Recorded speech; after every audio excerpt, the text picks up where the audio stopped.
Bonjour, je suis aujourd'hui avec Jules, œnologue de chez Eunovino.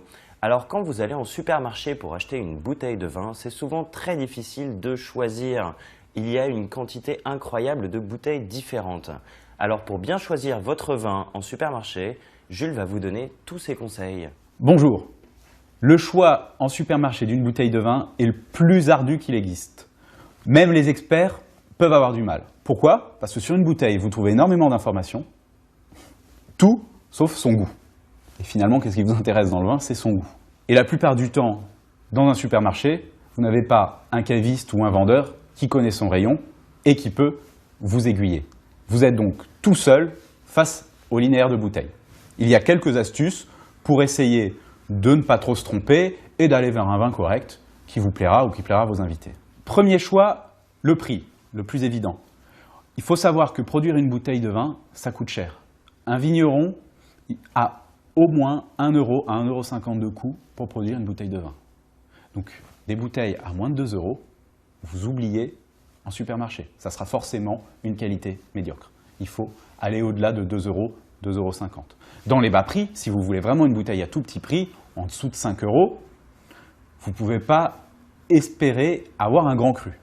Si on fait un petit prix, c'est qu'on a fait beaucoup de volume. Donc on a soit un vin de coopérative, soit un vin de marque, soit un gros domaine qui a produit un vin en grande quantité. Il ne sera pas forcément mauvais, mais ça ne sera pas un très grand vin. Mettons que vous ayez un budget maintenant supérieur à 5 euros. Quelques astuces pour vous aider à vous y retrouver. Les bouteilles en supermarché sont rangées par appellation. Les Bordeaux avec les Bordeaux, la Loire avec la Loire, la Bourgogne avec les Bourgognes. Donc c'est un peu difficile de s'y retrouver. Est-ce que vous voulez un Bordeaux? Est-ce que vous voulez un Bourgogne? Là, il va falloir un peu savoir ce que vous voulez. Une astuce, désormais, on trouve un rayon cépage dans les supermarchés. Et vous avez des Merlots, des Syrah, des Sauvignons. Si vous aimez un Bordeaux, par exemple, vous regardez sur l'étiquette, vous ne trouvez pas les cépages. Si vous retournez la bouteille, en général, et de plus en plus, les vignerons maintenant, ou les coopératives, disent avec quoi est fait le vin. Du Merlot, du Cabernet Franc, du Cabernet Sauvignon. Donc si vous aimez les Bordeaux, c'est que vous aimez les cépages qui font les Bordeaux. Donc vous pouvez aller au rayon cépages et aller choisir un Merlot, aller chercher un Cabernet, aller chercher un Cabernet Sauvignon par exemple. Faites des allers-retours entre les différents rayons. Retournons maintenant aux appellations régionales. Donc vos rayons sont rangés en grandes régions.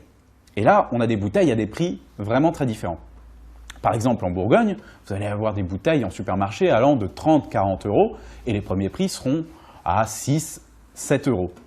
L'idée, c'est de privilégier les vins un peu moins connus si vous n'avez pas un budget énorme. Plutôt que prendre un Côte de Nuit qui sera forcément cher, en Bourgogne, prenez un Côte Chalonnaise ou un Mâconnais. C'est la même chose, c'est la même région, c'est les mêmes cépages. Donc c'est un vin qui aura un goût très proche, mais il y en a un qui est connu et qui vaut cher, il y en a un qui est moins connu et qui vaut forcément moins cher. Maintenant, l'étiquette va aussi vous donner des informations. Vous avez choisi votre rayonnage, approchez-vous de la bouteille et essayez de comprendre l'étiquette. À mon sens, il y a des informations plus intéressantes que d'autres qui vont vous permettre de choisir votre vin.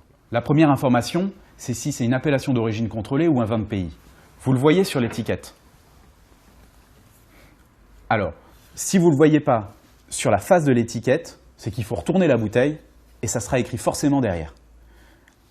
Ce vin, purement exemplaire, est une appellation Cabernet d'Anjou contrôlée. C'est une AOC. Ça ne donne pas d'indication sur sa qualité, ça donne une indication sur sa région de provenance.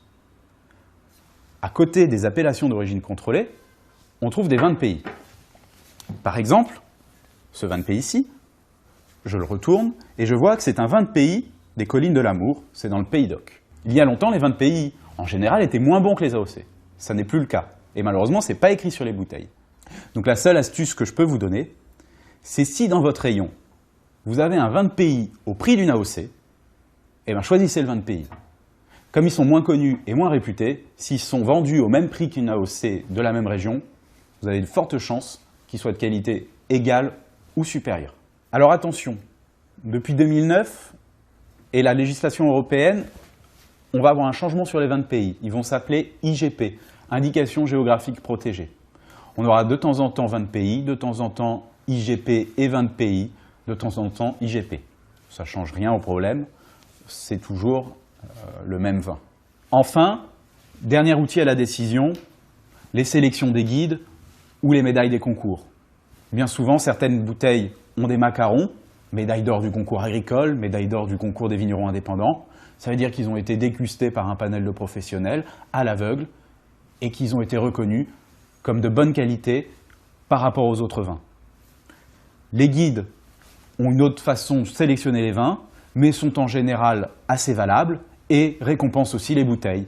Et vous trouverez en supermarché de plus en plus de petits emballages en carton qu'on met sur le goulot ou de petites étiquettes accrochées en plus qui disent sélectionné par le guide Hachette, sélectionné par le guide Béthane et de Sauve. Il y en a une dizaine. En général, c'est un gage également de qualité. Donc si vous avez choisi votre vin et que vous hésitez encore entre deux bouteilles et qu'elles sont à peu près au même prix, privilégiez la médaille ou la bouteille sélectionnée par le guide. Ça vous donne une petite sécurité supplémentaire.